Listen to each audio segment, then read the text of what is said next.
Hello, नमस्कार। तो मैं रमेश कुमावत आप सभी का स्वागत करता हूँ आज के सेशन में। आज हम बात करेंगे एक गाय की नस्ल पिछले 5-6 दिनों से अपने एक गाय की नस्लों के बारे में पढ़ रहे हैं और रोज़ाना लगभग एक टॉपिक को अपने कंप्लीट करते हैं। देखो ये नस्लें एक साथ सारी की सारी नस्लें नहीं तो याद हो सकती, लिखवाने को चलो लिख लिख सकते हैं, लेकिन हम रोज़ाना एक-एक नस्ल को थोड़ा-थोड़ा यानी 5-7 मिनट का अपना वीडियो बनाते हैं। इस वीडियो के अंदर आपको कुछ नहीं करना है। जितना 5-4 मिनट में जितना हम समझा सकते हैं उतना करते हैं और आप उतना ही तैयारी रखनी है। उतनी चीज़ को रोज़ाना पढ़ो। उसके तो आप अपने पास में एक नोट्स लेके बैठें, रफ कॉपी या कुछ भी जिसमें अपने लिखते हैं, ठीक है? उसमें रोज़ाना की जो चीज़ें हैं, जिस प्रकार से गाय करवाई जाती है उसी के आधार पे आप उनको नोट कर लें। मेरी कोशिश यही रहती है कि ज़्यादा से ज़्यादा बताया जाए, ट्रिक के माध्यम से कैसे ही बस अपने को पेपर को कंप्लीट करना है। तो बात करते हैं आज की अपनी एक नई गाय। आप सामने एक स्क्रीन पे आपकी स्क्रीन पे मोबाइल स्क्रीन पे एक डायग्राम दिख रहा होगा, ये थार पारकर गाय है। आप इसको थोड़ा ध्यान से देखोगे तो थार पारकर गाय बिल्कुल एक सफ़ेद होती है, लेकिन पूर्णतः सफ़ेद नहीं होती है। जो इसके ऊपर की थुई बोलते हैं वहाँ से थोड़ी हल्की काले रंग की होती है, हल्के काले रंग की होती है। और इसके आप पूँछ को भी ध्यान से देखोगे तो पूँछ भी इसके नीचे तक नहीं, अभी तक अपने जितनी भी गायें पड़ी थी उसकी पूँछ जस्ट नीचे ज़मीन तक छूती थी, लेकिन इसकी गाय यहाँ घुटनों घुटनों से थोड़ी-सी नीचे तक रहती है, यानी इसके जो पिछले पैर हैं। आगे हम बात करें इसके अंदर थोड़ा कलर तो थोड़ा ग्रे कलर हो जाता है, बिल्कुल सफ़ेद ना होके यानी स्लेटी सी कलर की, यानी धुआँ होता है ना, इस प्रकार से, है ना? ऐसा-सा। तो इसके एक आगे गल कमल भी होता है, यानी गले के अंदर एक कमल कमल कमल, ठीक है? गल कमल भी। तो चलो बात करते हैं अपनी इसकी थार पारकर गाय। मैं बात करूँ इसकी उत्पत्ति की, तो उत्पत्ति देखो कहाँ से हुई है। याद करने की साधारण सी ट्रिक ये है कि थार थार अपना मरुस्थल है। थार का देखो मतलब क्या होता है, थार का मतलब होता है मरुस्थल, है ना? थार पार, पार का मतलब आई है, ठीक है? यानी मरुस्थल पार करके आई है। मरुस्थल यानी पाकिस्तान। कहाँ से आई है मतलब पाकिस्तान से, पाकिस्तान, ठीक है? उत्पत्ति कहाँ हुई है इसकी? पाकिस्तान,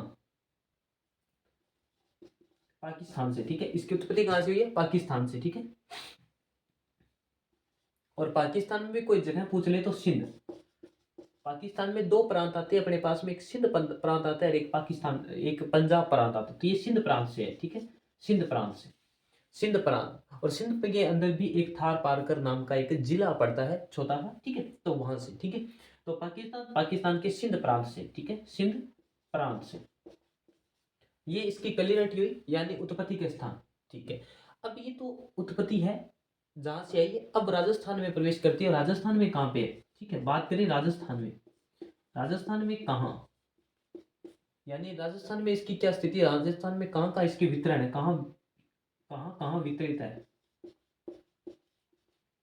सुनो, वितरित का याद करने के लिए आप एक छोटी सी बात कर सकते हो, JJB, एक छोटी सी ट्रिक है, JJB, ठीक है? तो यानी जैसे बन गया जैसलमेर, और एक जैसे जोधपुर मान लो, और एक मान लो इसके बाड़मेर, बाड़मेर, ठीक है? यानी ये इसके आगे वितरण स्थान। क्लियर हो गया? राजस्थान में थार पार कर, थार को पार करके आई, यानी थार को पार करके आई मतलब पाकिस्तान में इसका, पाकिस्तान के अंदर कहाँ, सिंध प्रांत, सिंध प्रांत में कहाँ थार पार कर जिला है वहां से, ठीक है? उसके बाद में राजस्थान में कहाँ का वितरित हुई, राजस्थान में वितरित हुई JJB, यानी जैसलमेर, जोधपुर और बाड़मेर, इतने जिलों, ठीक है? देखो बात करें इसके उपनाम, उपनाम आपको पता है इसके उपनाम क्या होगा? मैंने अभी बताया, ग्रे सिंधी। कौन सी सिंधी? ग्रे सिंधी। जो रेड सिंधी है, सिंधी, वो कौन सी? रेड सिंधी। वो भी कहाँ है? पाकिस्तान में उनका उत्पत्ति स्थान है, कराची के निकट, ठीक है? पाकिस्तान में कराची के निकट। ग्रे सिंधी, ग्रे सिंधी के बाद में अपने बात करते हैं ग्रे सिंधी, ग्रे सिंधी के बाद में एक इसका और नाम हो जाएगा सफेद गाय, ठीक है? इसे सफेद गाय भी बोलते हैं, सफेद गाय, बहुत सफेद होती है इसलिए सफेद गाय बोलते हैं। और ठीक है। एक देखो ये बाड़मेर शब्द आ जाए तो वहां से मलानी नस्ल आ जाती है। ठीक है, एक तो मलानी गाय भी बोलते हैं इसे, मलानी। ठीक है, अपने राजस्थान में इसकी बात करें तो राजस्थान में लगभग इसकी उत्पत्ति के क्षेत्र यहाँ बाड़मेर के पाई जाती है, मलानी। ठीक है, मलानी नस्ल का एक घोड़ा भी होता है और मलानी ये भी आएगी। ठीक है, इसके बाद में अपने ये इसके क्या प्रमुख उपनाम है। ठीक है, उपनाम। इसके बाद में इसकी थोड़ी सी कलर पे बात करते हैं। इसके मतलब कलर यानी इसकी जो विशेषता क्या है। ठीक है, विशेषता, सबसे इंपॉर्टेंट विशेषता के अंदर अपने रोजाना की तरह इस बार भी बात करते हैं इसके सिर। सिर कैसा होता है। ठीक है, सिर। ठीक है, एक नंबर सिर। सिर कैसा होता है, सिर इसका चौड़ा एकदम सपाट होता है। सिर एकदम चौड़ा, ललाट जिसे बोलते हैं, एकदम सपाट होता है। ठीक है, और चौड़ा भी होता है, सपाट एकदम। ठीक है। दूसरा पॉइंट इसके सींगों पे चलते हैं। सींग कैसे होते हैं भाई, सींग इसके कैसे होंगे, सींग बिल्कुल ऐसे छोटे होंगे, मध्य आकार के होंगे, मध्यम आकार और मोटे होंगे। मध्यम आकार होगा और बिल्कुल मोटे होंगे। ठीक है, तीसरी पोजीशन, सींग के बाद में इसके कान पे चर्चा करते हैं। इस बार जो कान होंगे वो क्या होंगे, लंबे होंगे। कान भी कैसे होते हैं, लंबे। ठीक है, और पतले होंगे। एक इंपॉर्टेंट बात होती है, जो इसके कान होते हैं उसके अंदर हल्का पीला रंग होता है, हल्का पीला रंग। ठीक है, हल्का पीला कलर होता है इसके मध्य कानों के बीच में। ठीक, कान होते हैं, कानों के अंदर हल्का पीला रंग होता है। ठीक है, चौथा बात करते हैं इसकी चमड़ी। चमड़ी के अपने रंग यानी इसकी कलर सफेद कलर का होता है, ग्रे होता है, ये बात कर ली अपने। एक अपने थोड़ी गले के अंदर बात करते हैं। गले के अंदर एक गल कमल होता है। ठीक है, गल कम्बल, गाय की गल कम्बल होता है गले के अंदर। ठीक है, पांचवी इसकी बात करते हैं पूंछ की। पूंछ क्या होता है, पूंछ लगभग नीचे नहीं लटका होता, मध्यम होता है, मध्यम आकार का।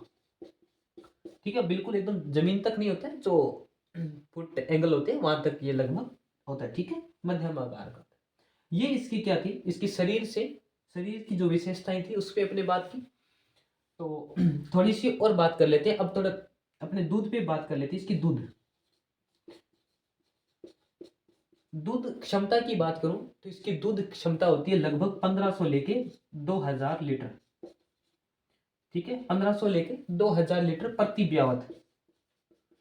मैं हर एक क्लास में बताता हूं कि जो ब्यावत का अर्थ होता है 10 महीनों का दूध निकाला जाता है, यानी एक पीरियड का 10 महीनों के पीरियड को मानते हैं और उसका दूध निकाल कर उसको बाद में डिवाइडेड कर देते हैं। ठीक है, इसे प्रति ब्यावत। ठीक है, दूध की बात होगी, थोड़ा वजन की बात कर लेते हैं। तो नर में जो वजन होता है, नर में वजन 400 450 से 500 केजी होता है, जबकि मादा में वजन ये आपका हो जाएगा 450 से 450। ठीक है, मादा में वजन थोड़ा बहुत ऊपर नीचे भी हो सकता है, बाकी लगभग यही रहता है। ये मादा और नर में वजन है। थोड़ी फैट की भी बात करें, फैट कितनी रहती है तो 4.5 से लेके 4.8 के मध्य प्रतिशत इसकी क्या आती है, फैट आती है, प्रतिशत फैट होती है। ठीक है, फैट यानी वसा की मात्रा, फैट को बोलते हैं वसा की मात्रा। एक अपने इंपॉर्टेंट बात हो जाती है थार पार। थार किसे कहते हैं, राजस्थान को थार पार यानी थार यानी राजस्थान, तो इसे बोलते हैं, एक थार पार को ही बोलते हैं कि राजस्थान के अंदर, राजस्थान की जो जलवायु है या रेगिस्तान के अंदर क्या है, प्रतिकूल है एकदम। ठीक है, जो प्रतिकूल स्थिति में भी जीवित रहने के लिए ये क्या है, यानी मतलब अपना सुचारू रूप से कार्य कर सकता है। ठीक है, इसका शरीर इतना मतलब, ठीक है, प्रतिकूल स्थिति के अंदर भी। तो ये अपने कुछ महत्वपूर्ण जानकारी थी। और ये एक द्विप्रयोजनी नस्ल है, द्विप्रयोजन। ठीक है, यहाँ लिख देता हूं मैं, ये कौन सी नस्ल है, ये नस्ल पूछ ले तो नस्ल कौन सी है, द्वि द्वि द्विप्रयोजी द्विप्रयोजी नस्ल। ठीक है, कौन सी नस्ल है, द्विप्रयोजी नस्ल। द्विप्रयोजी का मतलब हो गया ये दूध भी देती है और साथ में बोझा ढोने वाले यानी उसके भी काम आती है। दोनों प्रकार की नस्ल पाई जाती है। ठीक है, जो इसके बैल होते हैं वो मतलब बोझा ढोने में भी सहायता करते हैं। तो आशा करता हूँ आपको दी हुई जानकारी बहुत अच्छी लगी होगी और ऐसे ही हमारे साथ जुड़े रहिए।